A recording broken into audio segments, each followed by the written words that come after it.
Muito bem, boa tarde. Hoje, dia 17 de maio do ano de 2021, mais uma vez estamos aqui virtualmente reunidos para, dentro da disciplina de Manejo Agroecológico de Fitoparasitas 2, abordar um assunto que é extremamente interessante do ponto de vista da nutrição da planta, que é o preparo, bem como a aplicação de biofertilizantes nas culturas. E aí, essa aula está sendo gravada, você já tem ciência, né? E vai ficar disponível lá no YouTube. Bom, dentre os defensivos alternativos que a gente tem em uma propriedade, que a gente pode preparar em uma propriedade, estão os biofertilizantes, né? E por que é interessante abordar esse assunto? Porque, primeiro, você, enquanto produtor, vai deixar de ser refém da indústria química de produção de fertilizantes minerais, e associado a isso também, os biofertilizantes podem ser preparados dentro da propriedade com insumos, ou seja, com matéria-prima da própria propriedade, e, na grande maioria das vezes, a custo zero. Então, além de você proporcionar uma nutrição às plantas mais saudável, ecologicamente mais correto do que os adubos químicos, a planta vai estar nutrida melhor, por mais tempo e a um custo bem menor do que aquele custo onde você fica refém dessas indústrias químicas. Portanto, o objetivo da nossa aula é conhecer essas estratégias sustentáveis para manejo de cultivos agrícolas, em especial no que diz respeito aí a preparo e aplicação de biofertilizantes. Aí a gente precisa relembrar, né, alguns conceitos que a gente já viu em algumas semanas, né, meses atrás, e nesse sentido, é importante destacar a teoria da trofobiose. O que seria a teoria da trofobiose? Nada mais é do que aquela teoria que afirma que todo ser vivo, neste caso espécies vegetais, né, plantas, só sobrevive se tiver alimento, nutrientes em abundância, na sua concentração, na sua disponibilidade adequada e em quantidade suficiente para aquele vegetal. Então, se você tem uma planta sadia, equilibrada nutricionalmente, parte da planta, como uma folha, um galho, um fruto, ou até a planta como um todo, ela só vai ser atacada, por exemplo, por um inseto considerado praga, por um ácaro, nematóide, fungo, bactéria, em níveis que causem danos econômicos, quando realmente essa planta tiver na sua seiva, seu xilema ali no seu floema, os nutrientes que esses insetos considerados pragas precisam para a sua sobrevivência. E que nutrientes são esses que atraem esses insetos? São os aminoácidos. Então, aminoácidos livres na seiva da planta são atrativos para esses insetos. E isso acontece quando a planta está em desequilíbrio. Aminoácidos livres ou aminoácidos solúveis estão disponíveis nas espécies vegetais, nas plantas, indicando que ela está em desequilíbrio nutricional quando você tem excesso de nutrientes ou, muito pelo contrário também, quando você tem uma deficiência desses nutrientes. Então, para que essa planta esteja equilibrada, é importante dar os nutrientes na dosagem adequada para aquilo que as plantas precisam. E que esses nutrientes sejam liberados para a planta no solo de forma gradativa, à medida que ela precisa. Alguma dúvida por enquanto? Minha internet tinha caído de novo, voltei agora. Eu estava relembrando a teoria da trofobiose, sabe, Conceição? Que nos diz que uma planta ela só é atacada por um inseto considerado praga se essa planta estiver em desequilíbrio. E essa noção do equilíbrio ou desequilíbrio está diretamente relacionada com a disponibilidade de aminoácidos. Ou seja, se você tiver um excesso de aminoácidos livre na seiva da planta, lá no xilema, no floema, consequentemente essa planta vai atrair insetos, os quais vão em busca desses aminoácidos para se desenvolverem, né, para se nutrirem. Mas ao fazerem isso, vão causar, com certeza, danos às plantas. É claro que pode aparecer insetos ali, mas o dano econômico, ou seja, a população exagerada, o número exagerado de insetos considerados pragas nas culturas, só vai estar ali presente se houver um excesso de aminoácidos livres, ok? Então, a teoria da trofobiose fala sobre isso, que uma planta sadia, bem equilibrada, ela não atrai esses insetos, pragas e fungos de modo geral. Tudo bem?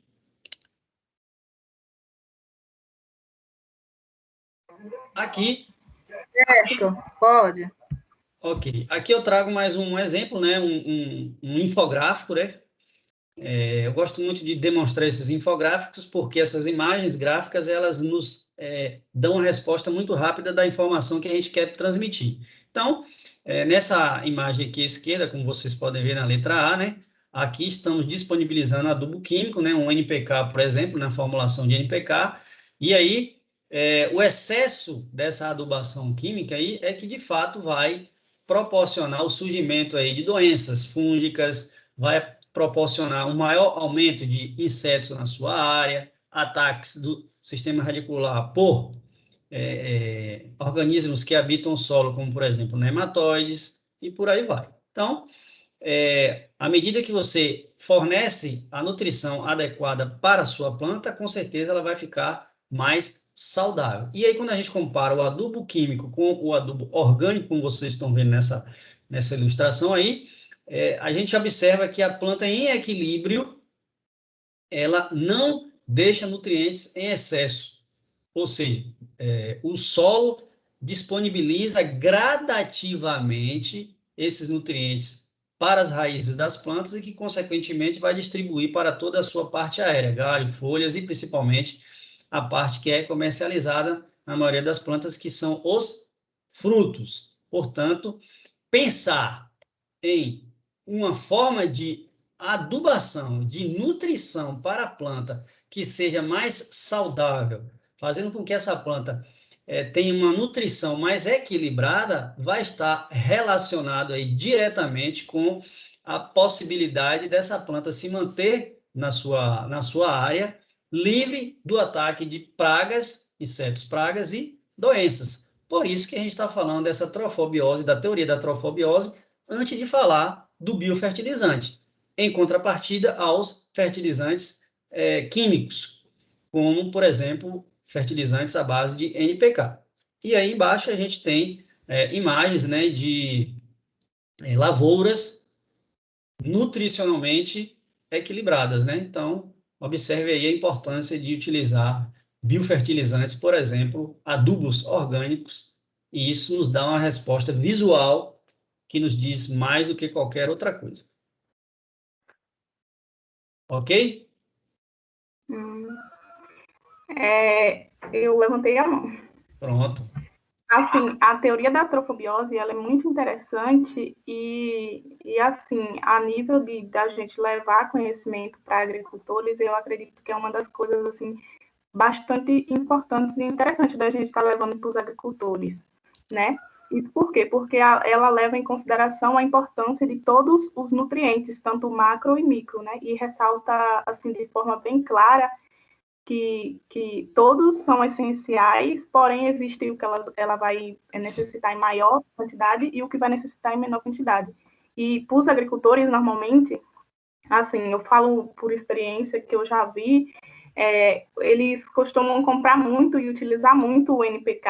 É bom para a planta, né? E não, tipo, não pela experiência, né? Mas eles acabam não fazendo um estudo por falta até de acesso a essas questões de informação e tal, um estudo de que nutriente a planta necessita realmente, né?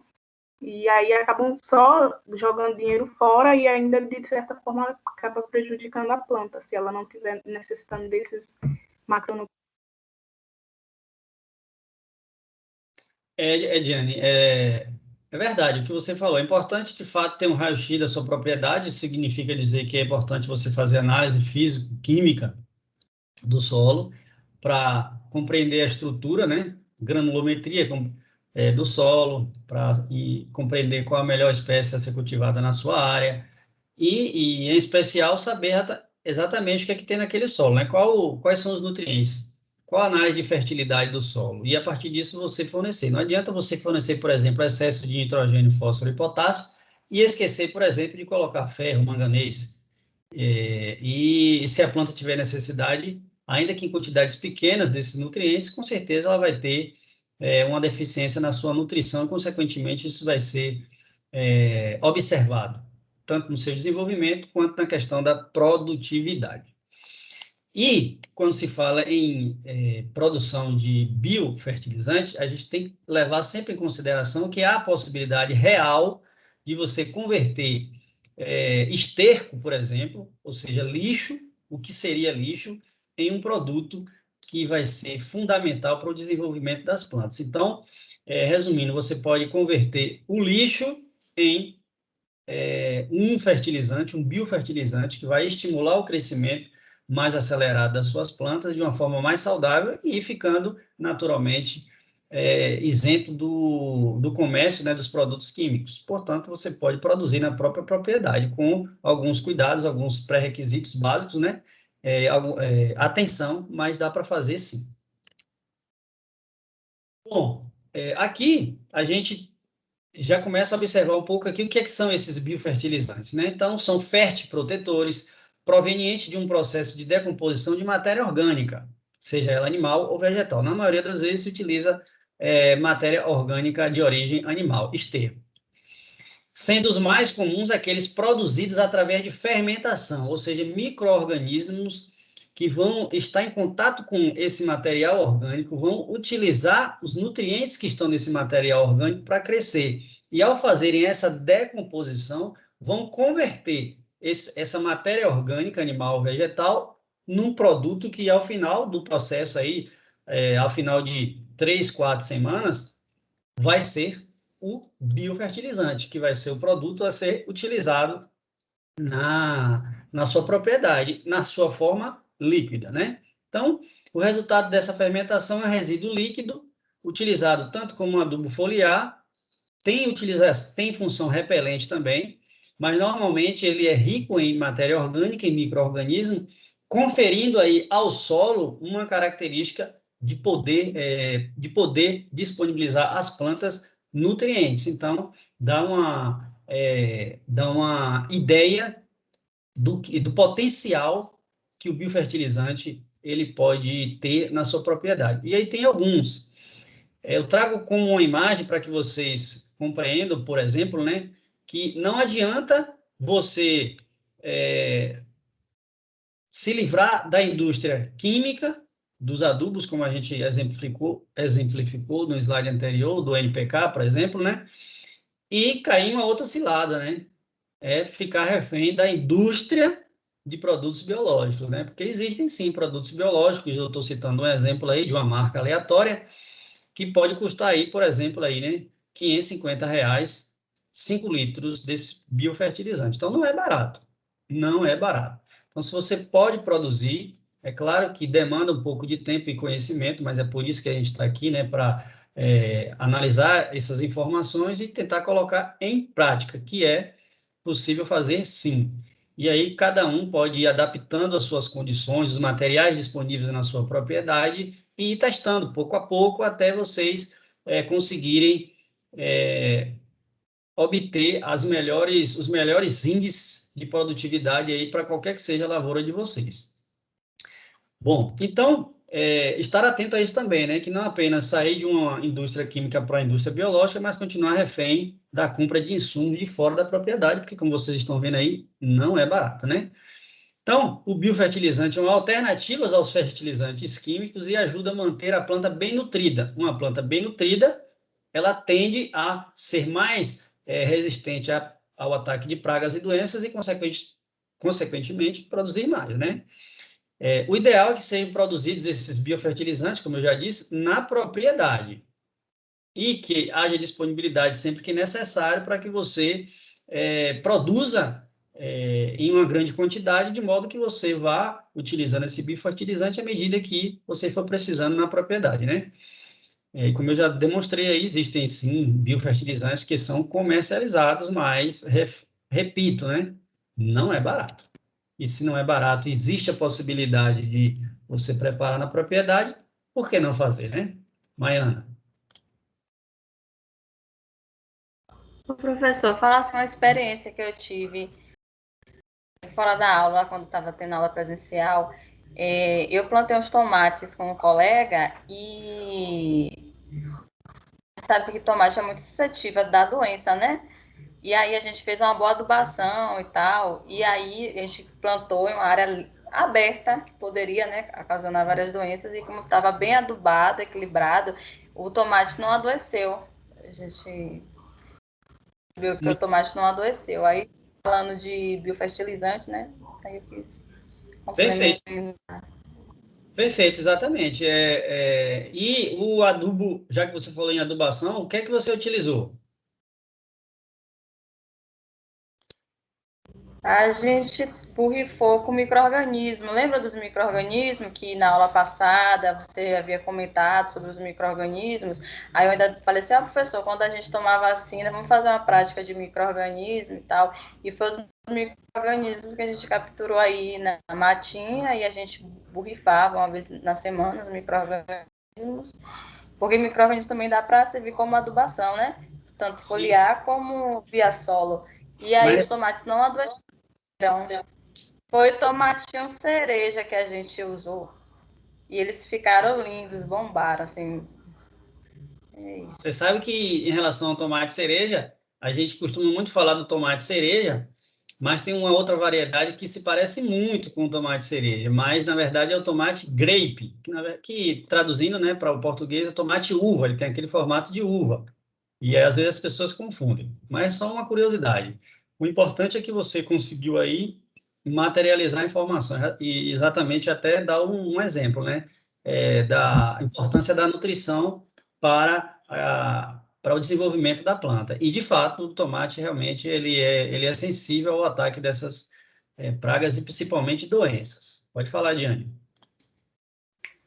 Em relação ao tomate cereja, ele é uma variedade que aparentemente parece ser mais rústica, né? Eu não sei se eu estou enganada, que ele é mais bem redondinho, assim, certinho.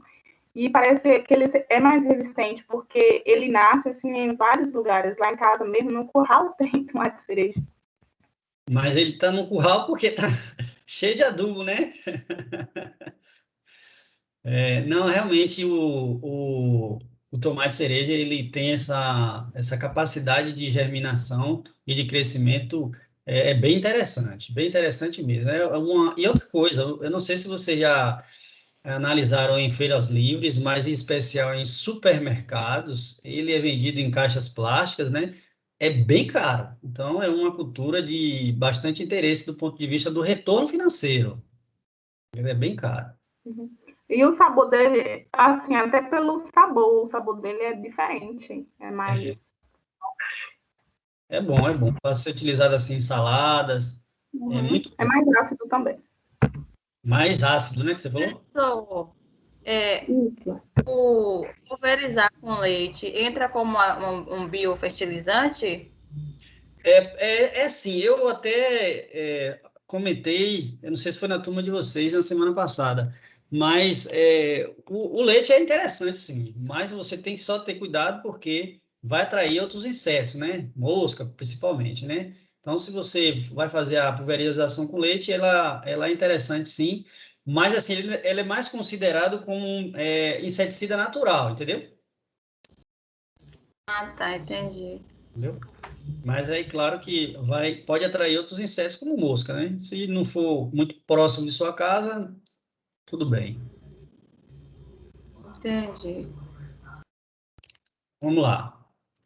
Bom, aqui eu vou dar um exemplo e depois eu coloco algumas imagens aqui realmente do preparo do bifertilizante que a gente vai citar como exemplo na aula de hoje, que é o biogel. O biogel, ele utiliza basicamente esterco fresco, podendo ser o esterco de bovino e água. Então, na proporção de 30% de esterco e 70% de água. Associado a isso aí, a gente pode colocar também, né, restos vegetais, como hortaliças e frutas, né, e tiririca, 50 gramas de tiririca. Para acelerar tudo isso daí, né, a fermentação, você pode colocar fosfato natural aí para esse volume 50 gramas e pó de rocha 100 gramas. Se não tiver, não tem problema, né? Isso é só para enriquecer e estimular o crescimento dos micro-organismos. Como eu disse, o importante é que você compreenda aquilo que é possível fazer na sua propriedade diante daquilo que você tem aí. O ideal é, de fato, você enxugar os custos e maximizar aquilo que a propriedade tem. Esse é o ideal. Bom, e aí, mistura bem, né? Após essa mistura aí, vai deixar essa solução aí em repouso durante, pelo menos, de 20 a 30 dias, mas o ideal aí realmente é entre 25 e 30 dias, né? Então, e assim, na prática, quando a gente observa realmente que há uma decantação, né, desse material, e a gente observa a parte de cima mais líquida não, com menos impurezas, vamos colocar assim, significa dizer que ele realmente já está pronto para a utilização. Essa é uma dica prática de como a gente pode enxergar que o produto ele está preparado. Então, em torno de 25, 30 dias, o biogel ele pode ser utilizado na sua propriedade. Alguém já utilizou o biogel? Já ouviu falar? Não, professor, nunca utilizei, não. Nunca utilizei, mas a gente, numa visita técnica que a gente fez em 2018, a gente viu pronto numa propriedade lá de produção orgânica. Ótimo. Muito bem. Esse é um dos mais utilizados, associado também a este aqui que eu mostro para vocês, que foi o que eu preparei, vou mostrar algumas fotos para vocês, né? Que é o biofertilizante Vairo, né? Ele é muito simples, muito, muito, muito simples. Observe aí que o material que você precisa é apenas esterco, né?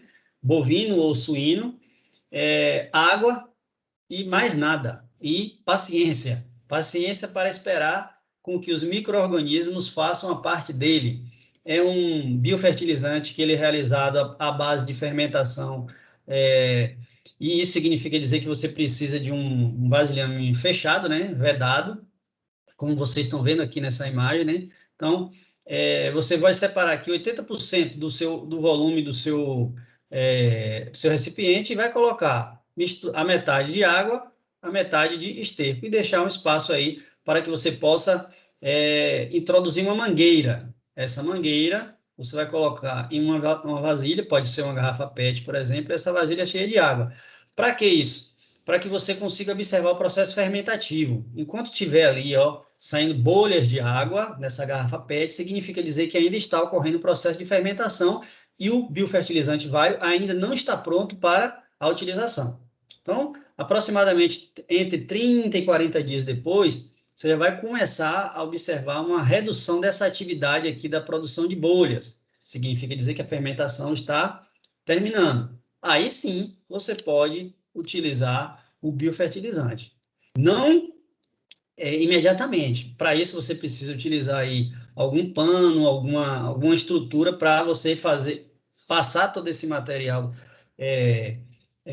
para coar, né? Eliminar essas impurezas mais existentes, mais espessas, mais grossas aí.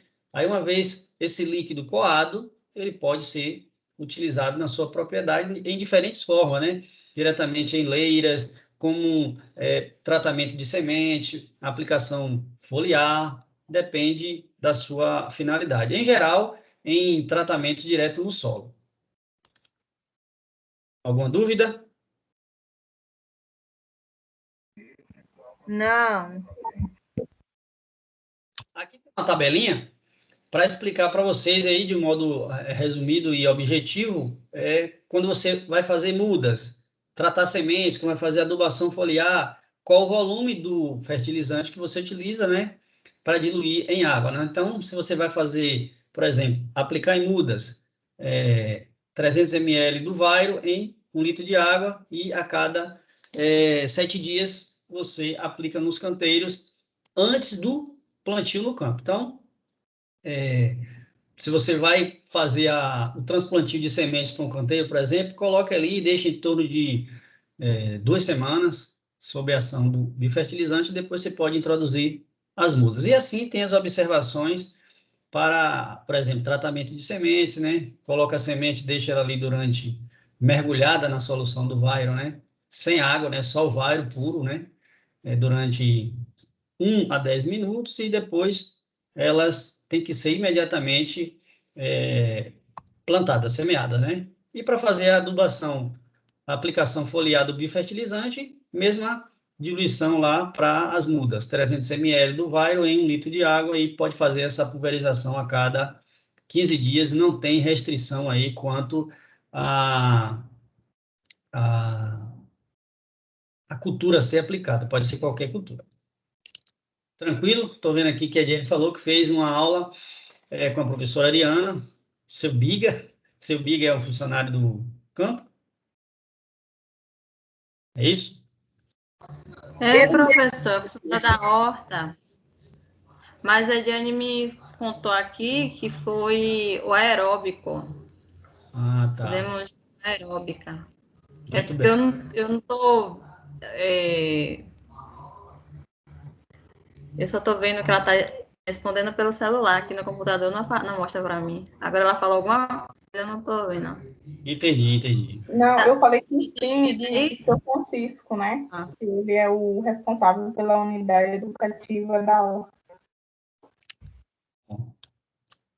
Bom, como eu disse a vocês, para dar uma sensação realmente aí da aplicação prática, né, e a gente conseguir associar os conteúdos teóricos com aquilo que a gente se dispôs a fazer remotamente sobre a carga horária prática, né? Aí está, né? Então, fiz questão de ir ao campo, né? Então, vocês estão vendo aí uns animais, né? Bovinos, né? E, naturalmente, o produto da sua digestão é alvo das nossas atividades nesse momento aqui, né? Que é o esterco. Então, para exemplificar o preparo desse biofertilizante, que vocês já conhecem a potencialidade e a importância de se reutilizar esses materiais, então, o que é que foi feito? Coleta, inicialmente, aí, do esterco, né? Fresco, é importante que seja fresco, né?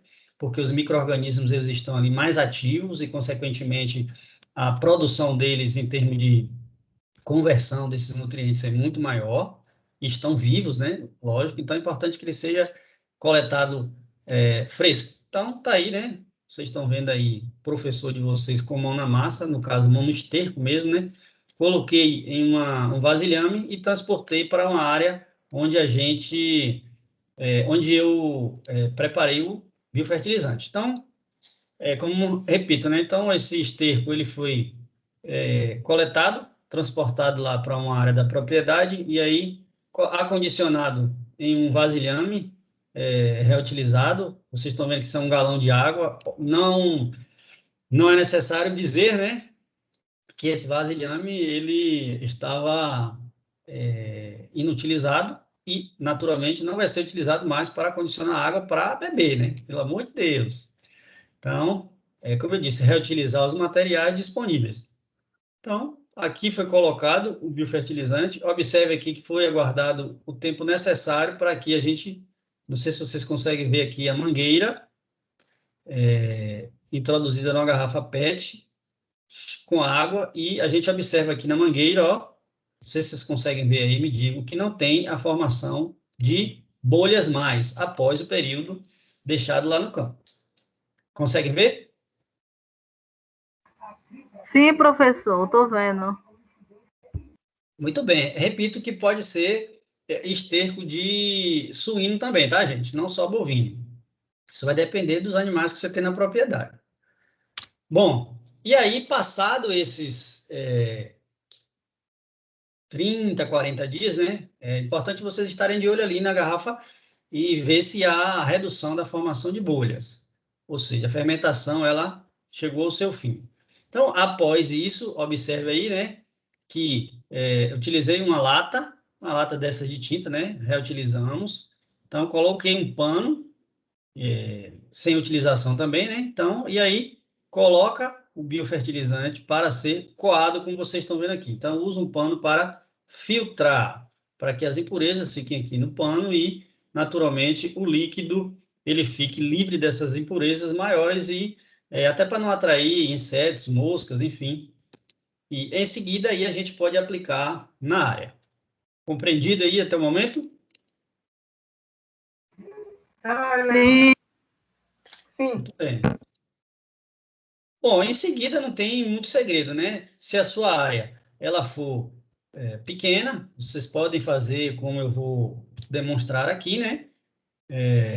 Aqui a gente coou o biofertilizante, aqui é o resultado, né, do líquido que passou por esse pano, né, por esse filtro, né?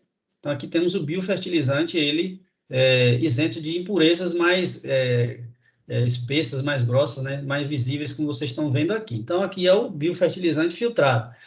E aí, dependendo do tamanho da área que vocês tenham, o que é que vocês vão fazer? Vocês vão aplicar, pode utilizar em leiras, em áreas maiores, utilizando um regador manual, ou colocar esse líquido aqui num aplicador, borrifador costal, e fazer a aplicação em áreas maiores. Isso vai depender do tamanho da propriedade de vocês, da disponibilidade de funcionários, enfim, ou do tamanho da família que esteja aí na propriedade. Então, a depender da área, repito, vocês podem fazer utilizando um regador manual, você vai colocar o biofertilizante no regador, como vocês estão vendo aqui, e, importante, como eu disse anteriormente, né, fazer essa aplicação e aguardar aí pelo menos uns 15 dias para que não tenha problema com fitotoxidez, por exemplo, com as mudas ou com as sementes. A partir desses 15 dias, não tem mais o que esperar, é fazer o plantio e esperar que a colheita seja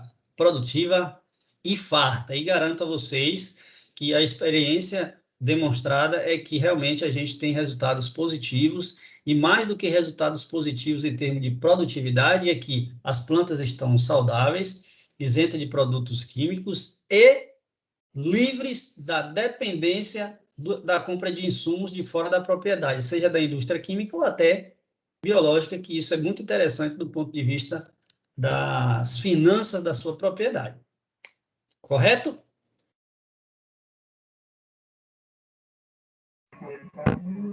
Ok. Correto. Ninguém tem dúvida? Se não tem, eu vou pedir a atenção de vocês agora, que eu achei procurando aqui alguns vídeos interessantes, né? Eu achei esse que pode chamar a atenção de vocês, e aí a gente vai assistir aqui, é um vídeo curto, tá? Mas é bem interessante. Vamos dar uma olhadinha aqui? Deixa eu só disponibilizar para vocês aqui o vídeo.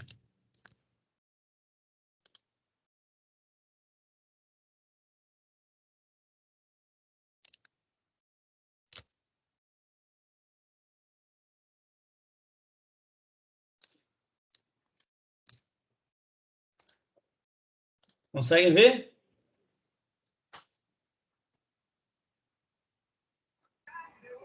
Ainda não, professor. Está carregando. Se tiver tudo ok, me avisa. Consigo. Apareceu aqui. Pronto, então vamos lá.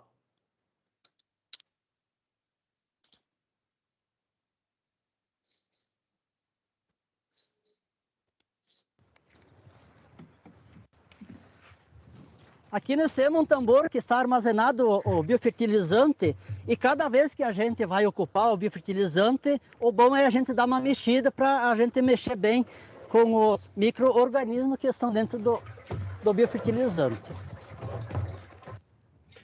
Essa é a coloração do biofertilizante. Depois que ele passou a fase de fermentação, ele tem que ficar um verde bem escuro, como está esse aqui, ó. Então, o regador de 10 litros, a gente coloca 2 litros de biofertilizante e completa com água, e aí a gente já vai levar para as hortaliças. Só um detalhe, para você colocar o biofertilizante, não pode ser colocado antes de 8 a 10 dias após o plantio. Uma das coisas que também não pode ser colocado, tem que ter o cuidado de não colocar em cima das folhas aqui, que pelo processo do biofertilizante, pode acabar queimando essas folhas aqui. Então, esses cuidados tem que ter na hora de você colocar o biofertilizante. E somente na raiz de cada plantinha deve ser colocado. E uma das coisas também que tem que ficar registrado, você não precisa colocar o biofertilizante mais do que uma vez. Quando ele é bem feitinho, bem fermentado, você só coloca uma vez.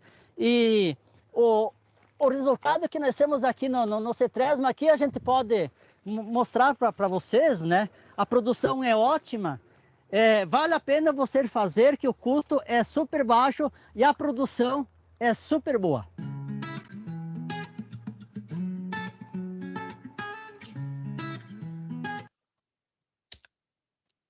E aí que tá o alface? Pequena, né?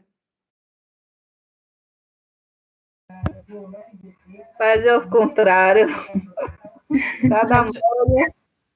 Pois é, então é para a gente realmente passar essa sensação e essa noção do quão importante pensar nessas questões ambientais, sustentabilidade, questão de custo e da praticidade. É possível fazer, é como eu disse, né? Utilizando os materiais que vocês têm disponíveis, é importante potencializar a estrutura da propriedade. O que tem na propriedade pode ser feito um produto que vai, com certeza, estimular aí em ganho de produtividade. Eu estou vendo. Pode falar, Ediane, se você tiver alguma dúvida ou que você quiser fazer um comentário, que eu estou olhando aqui a foto que Mariana colocou. Esses tomates são os tomates cereja, Mariana?